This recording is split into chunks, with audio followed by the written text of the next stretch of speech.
All right, so I'm presenting about YouTube. This is my review. So we're going to get into exactly what YouTube is, even though most of us already know. We'll go over a couple things really quick. So what exactly is YouTube? It's a video sharing website with all kinds of categories of videos, huge communities around pretty much any topic, and it encompasses all angles of content online. We don't really need to talk about exactly what YouTube is because everyone already knows. I mean, in this class alone, which is about social media, we've watched probably around 10 to 15 YouTube videos already, and we haven't looked at any Facebook or Twitter posts. So we already know what YouTube is. So we'll get into the history of YouTube as well. It started in 2005 by 3 employees of PayPal named Jod Karim, Steve Chen, and Chad Hurley. Originally, most people don't know this, it was a video dating website by the name of TuneIn Hookup. So I guess the idea was that you'd go on to this kind of like Twitter kind of page, but instead of just pictures, you'd see videos. You could go to other profiles and talk to people and like see what they're like based on their videos. But they decided to change it to a video sharing website for a couple of reasons. And it was 2 different events. The first was the one creator, Karim's inability to find footage of Janet Jackson's wardrobe malfunction.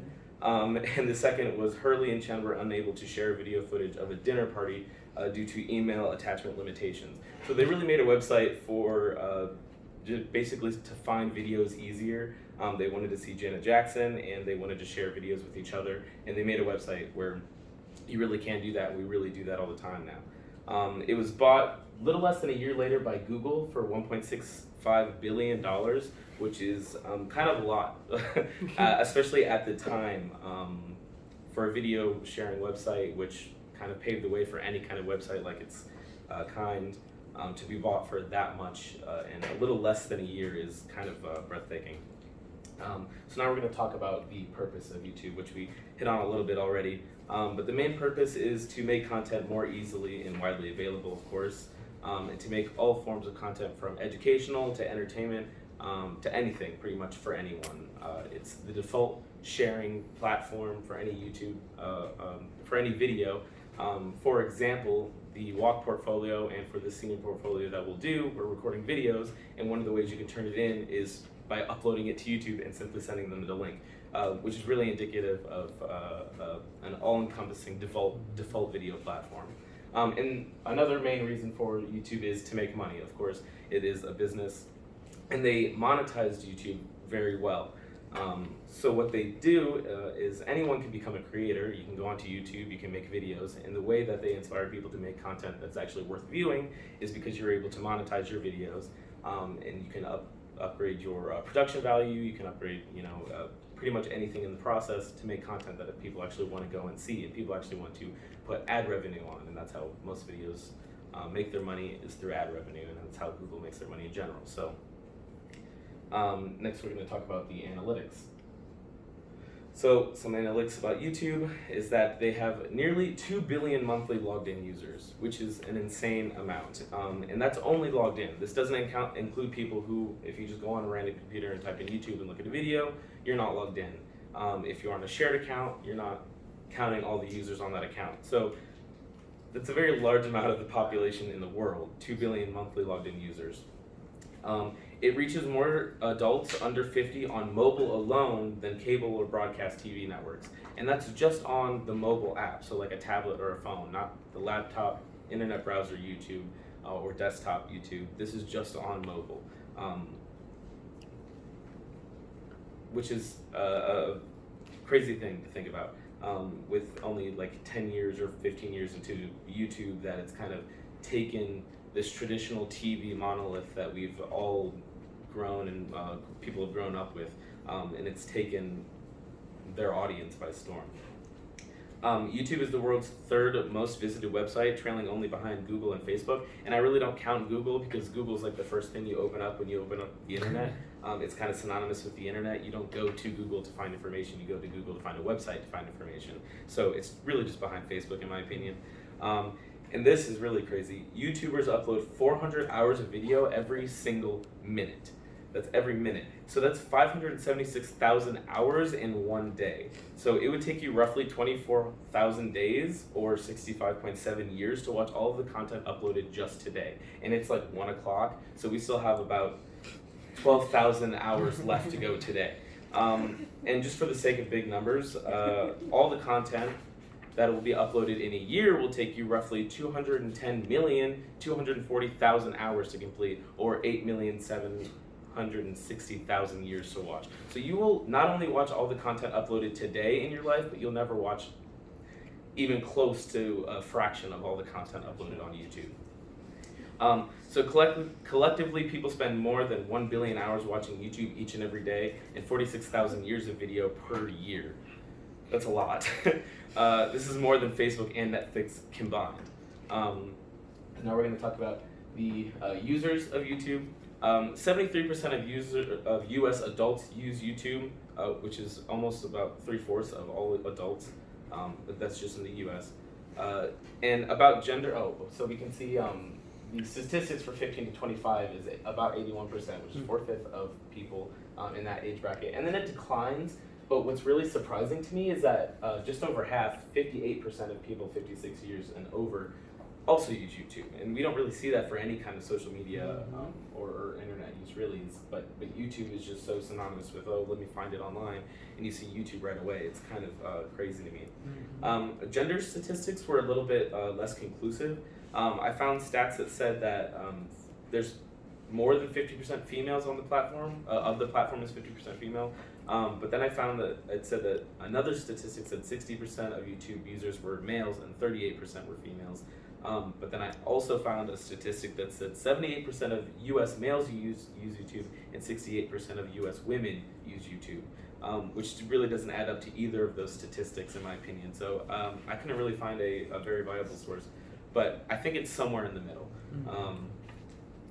So what these analytics mean for the future and those stats that we talked about, it really means that more use of YouTube than traditional media is going to happen in the future, I think, and other streaming platforms like Netflix and Hulu. I think YouTube really paved the way for these cheaper avenues of content creation and content viewing. I think YouTube really started that. I think it's going to create more investment into the YouTube model of free entertainment.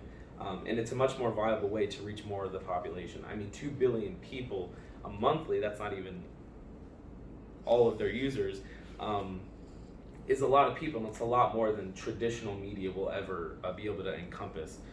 So I think YouTube really helps with that. Some impact on users and population. YouTube has arguably become a cultural touchstone for any demographic to view and consume the same kinds of content.